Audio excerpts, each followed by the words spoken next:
이 타로 같은 그런 점은 요즘 되게 인기가 많잖아요. 그래서 타로가 잘 맞냐 뭐 이런 거를 저한테 물어보시는데 그걸 제가 맞네 안 맞네 이렇게 말씀드리긴 좀 그렇고, 맞는 분들은 잘 맞고 안 맞는 분들은 안 맞는다, 네, 이렇게 말씀드릴 수가 있겠습니다. 그거는 타로뿐만이 아니라 그 모든 점들의 특징이에요. 생년월일 시간을 넣지 않고 보는 그 모든 점들은 그 사람을 타거든요. 사람을 탄다는 게 손을 탄다고 제가 이제 표현을 하는데, 어떤 체질하고 비슷해요. 사람의 체질. 네. 그러니까 돼지고기가 속이 편한 사람이 있고 나는 꼭 소고기를 먹어야 되고 뭐 이런 사람이 있는 것처럼, 그 점도 그 사람을 타는 게 있거든요. 그래서 내가 타로가 잘 맞는다 그러면은 나는 타로가 잘 맞는 사람인 거예요. 근데 내가 타로, 난 몇 번 해보니까 타로가 안 맞는, 나는 타로가 전혀 안 맞아 이런 분들도 많이 계시거든요. 타로가 전혀 안 맞는다, 이거는 내가 타로가 안 맞는 체질인 겁니다, 그냥. 근데 그 아주 중대한 어떤 일을 결정을 할 때는 우리가 그 타로 카드를 보고 사실 결정하는 경우는 별로 없잖아요. 네, 내가 큰 투자를 해야 되는데, 사업을 해야 되는데, 내가 카페를 열 건데, 내가 한 10년을 모은 정말 한 2억? 이렇게 어마어마하게 큰 돈을 가지고 내가 카페를 시작을 할 건데, 이 카페를 내가 해서 잘 될까요? 이렇게 나는 내 전 재산인 2억 원이라는 그 큰 돈을 투자를 해서 할 건데, 타로 카드를 이렇게 열어가지고 내가 타로 카드를 보고서 잘 된다고 나왔어, 그럼 해보자, 이렇게 결정하는 분은 안 계실 것 같아요. 뭐 계시기도 하겠지만, 근데 이게 뭐랄까 좀 그런 중대사를 결정하기에는 좀 약한 면이 없진 않습니다. 그래서 타로가 맞냐 안 맞냐 이렇게 뭐 적중률에 대해서 얘기를 하시는데, 안 맞는다는 분들이 좀 한 반 이상 많이 계시고, 또 꽤 잘 맞는다고 하는 분들도 좀 계시고, 근데 그건 어쩔 수가 없어요. 그건 이제 약간 체질적인 문제예요.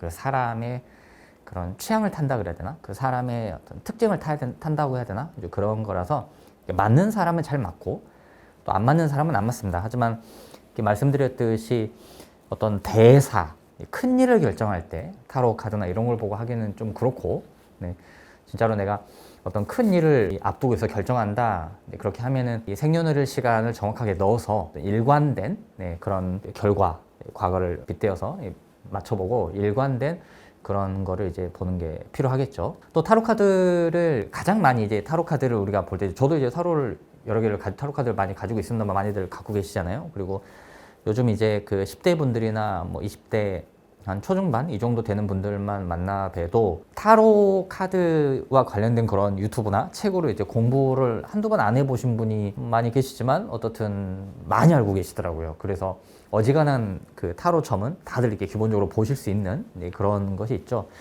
근데 제가 생각하는 타로 카드의 제일 좋은 장점은, 내 생각을 정리를 하게 해준다.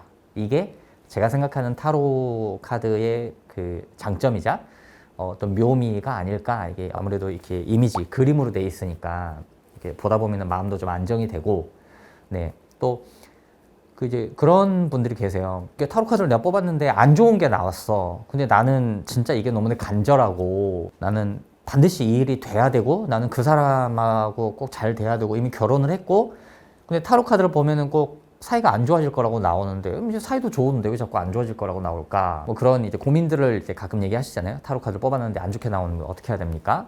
예를 들어서 내가 타로 카드를 뭐 7장 보기를 해서 7장을 뽑았어요. 네, 7장을 뽑았는데 안 좋게 나왔어. 뭐 메이저에 타워 나오고, 막 등에 칼 꽂혀 있는 애들 나오고, 막대기 이렇게 있는 애들 나오고, 그다음에 칼 이렇게 날 쥐고서 뛰는 애 나오고, 막 이렇게 나온단 말이에요. 이게 되게 좋게 나왔으면 좋겠는데 기분만 안 좋은데 어떡하죠? 간단합니다. 뭐냐면 좋은 게 나올 때까지 계속 뽑으세요. 네, 계속 또 뽑으면 됩니다. 네. 7장 보기를 했는데 7장만 왜 보란 법이 있어? 뭐 하늘이 정해놨나? 타로의 규칙이 어디 있어요? 네. 뭐 켈틱 크로스가 뭐 타로의 어떤 바이블도 아니고, 네, 사람마다 다 제가 말씀드렸지만 이 점이라는 거는, 그건 주역도 마찬가지고 세상에 존재하는 모든 점에는 룰이라는 건 없어요.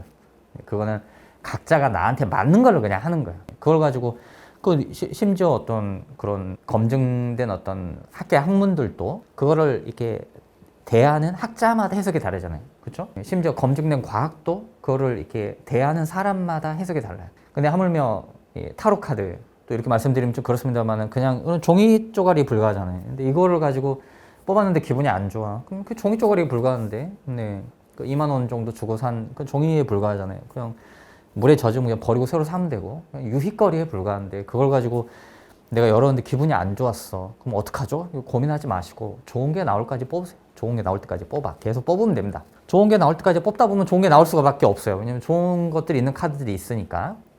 제가 이렇게 말씀드린 이유는 어떤 타로를 맹신하는 분들 입장에서는 기분이 안 좋을 수 있지만 실제로 타로를 계속 이렇게 하시다 보면 맞을 때와 안 맞을 때가 거의 반반이에요. 제가 말씀드렸지만 맞는 거 반, 안 맞는 거 반이면 그거는 어떤 점으로서의 역할을 하기에는 조금 힘들죠. 네, 조금 힘들고 제가 다시 말씀드리지만 타로의 가장 큰 장점, 좋은 어떤 그 부분은 마음을 정리하게 해준다는 거. 이 그림이 있기 때문에 내가 어떤 이벤트가 있을 때, 어떤 이슈가 있을 때 이거를 이렇게 열어가지고 그림을 보고 내가 생각을 정리할 수가 있는 거예요. 아, 그렇지. 그래, 이 카드가 안 좋게 나왔구나. 그래, 내가 마음가짐을 좀 바꿔야 되겠지. 아, 카드가 좀 좋게 나왔구나. 그래, 지금까지 내가 그래도 잘 해왔잖아. 더 열심히 해보자. 이런 역할을 하는 거지. 타로 카드를 열어가지고 안 좋은 게 나왔다고 거기에 대해서 나 어떡하지? 그냥 포기할까? 그래, 역시 안 되는 건 안 되는 거야. 그러니까 이런 식으로 하실 건 아니라는 거예요.